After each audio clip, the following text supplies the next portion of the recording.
priče, ali ova nije loša, u njoj glavni mačak Toša. Ej Tošo, lepi Tošo, dobro si nam došao.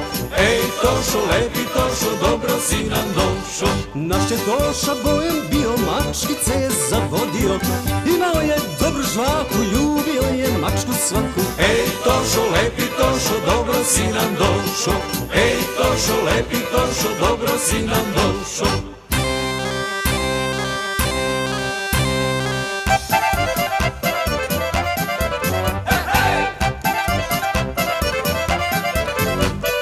Mačkice iz višeg sloja davale su srca svoja, a i one niže klase davale su Toši, zna se. Ej Tošo, lepi Tošo, dobro si nam došao.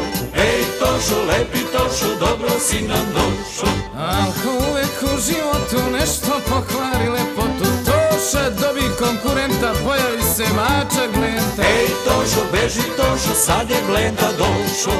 Ej Tošo, beži Tošo, sad je Glenta došao.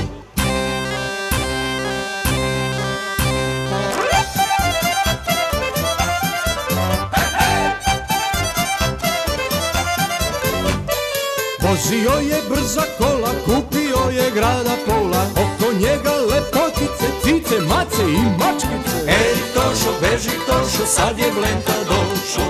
Ej Tošo, beži Tošo, sad je Glenta došao.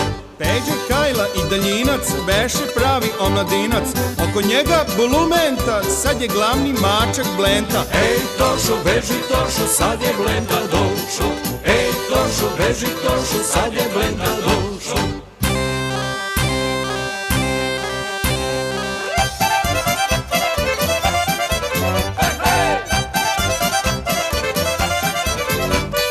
I na kraju šta još reći, Toša mora ovu teći, pa sad sedi na vrh slame, brkovima plaši vrane. Ej Tošo, beži Tošo, još si dobro prošao.